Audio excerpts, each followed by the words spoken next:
Den enit lenigi taas kenapendan kendi. Not ani hat lenigi beten hoye hat no ei haidigan hitan yatat here. Hako not ani hat lenigi ei ha khashi ni den en lenigi not aye en hiki ahtaisne. Khailati kat na khahoto ahla.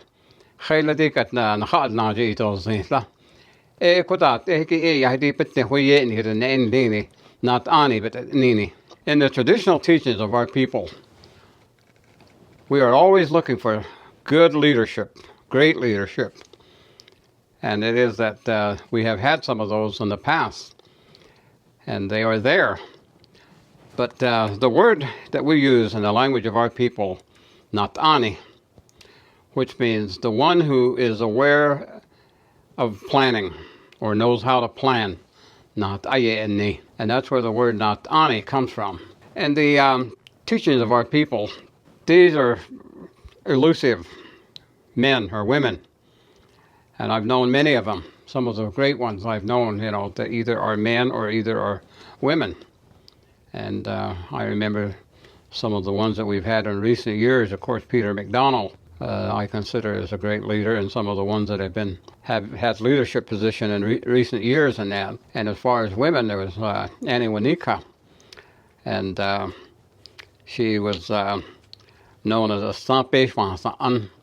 It was in reference to her holding a council seat for a long time, and she had a lot of means in that she could plan for the health and welfare of the Navajo people during her particular time on the council. But these leaders are very much a key to the greatness of the people that they lead, and also in many cases the survival of the people.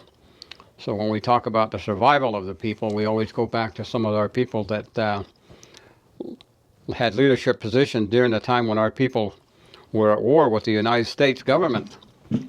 And my great-grandmother was an infant when the people that lived down in Chinle, or Canyon de Chelly, were attacked by the military. And her mother, actually her mother carried her out of the canyon, and they joined up with Manuelito, and they were with him during the whole time that they were being held captive at Fort Sumner, or Huelte. And my great-great-grandmother died there, but my great-grandmother survived, and she always talked very highly of Manuelito. And his name, of course, she always remembered and told me, Hastinch el Azeh Hatjan, en Hatjan ni hinde ni heda tani jan which is to say, that he was the man that had the name of the dark medicine, herb man, and also the ability that he had as a medicine man. But they stayed with him for the whole time. From that, we learn, that these great medicine men and that were leaders because they knew how to lead.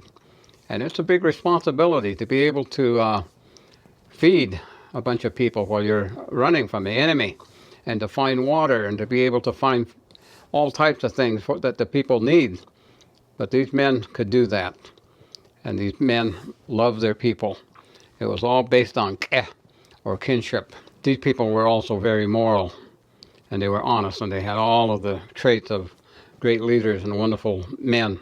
But today, as we look around, there's a lot of chaos and crime, and a lot of people that are having problems in that, being homeless, and violence in that is being seen in all the different parts of our country. And all of these things are happening because we have a lack of leadership. We have all of these problems in society. But where did they actually come from? Well, as far as we know, is the net. You have to have leadership in your home. You have to have a mother and father in that to teach the correct principles and values to their children so that they can be part of a society that is civil and is not violent towards others in that. And so that you have, if you can teach it in the home, then it's learned in society, in the communities and that, and all over the world. And I remember when I was growing up that one time all of our herd of sheep got pink eye and they went blind. And I remember going out there and trying to move the herd, and they wouldn't go anywhere. They would just stand there. We had one lead sheep that we had a bell on, an old cow bell. And she was just standing there. So I went up there to her and I said, bah, bah, bah, because she was raised from a little tiny little lamb. And so she would respond to the calling, bah, bah, and she would come to me. And as soon as she started walking, the others began to move where they could hear the bell. And so I went back and I led them for about a mile back to the sheep corral. And all I'd have to say is, bah, bah, bah, and she would follow me, and they would hear the bell, the rest of the herd. There was about 100 head.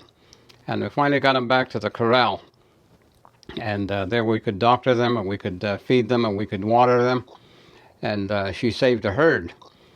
And that's kind of the leadership, is that they have something that they could hear, or they could see, or smell, or touch, or taste of a good leadership. And that's the same way with us today.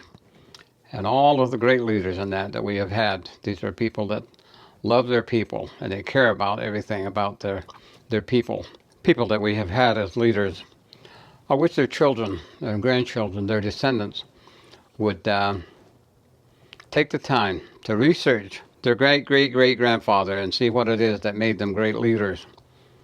And because a lot of times you hear people say, you know, great leaders are born.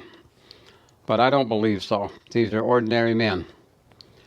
Somehow they learned, they were taught how to lead people. And they did that with great care and great success. And the people that they led, of course, achieved greatness. And they also achieved the survival. And so we have today many of our people in and on the reservation, the Navajo reservation, and because we had great leadership in the past.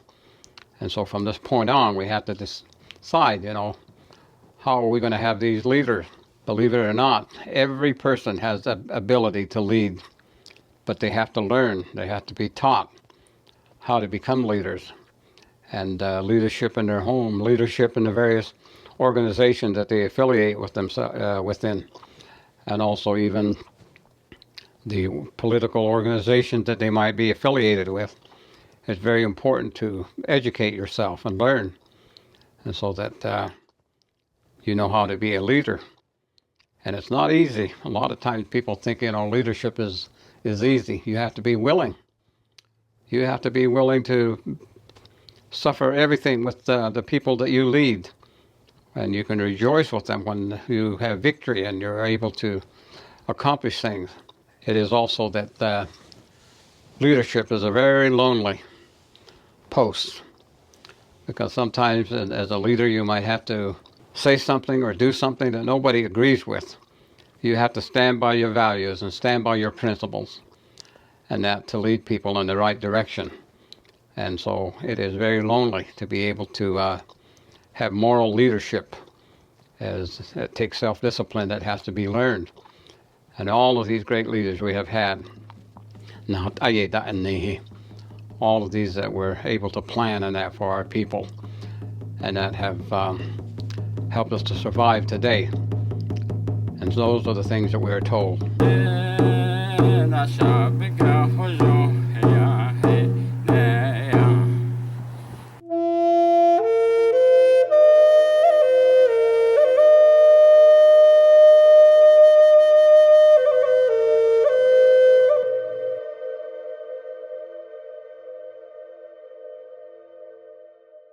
Hey, thanks for watching our videos. If you like what you see, don't forget to subscribe and hit that notification bell so you never miss one of our uploads. Also, head over to our website, NavajoTraditionalTeachings.com. Sign up for our email list. Okay.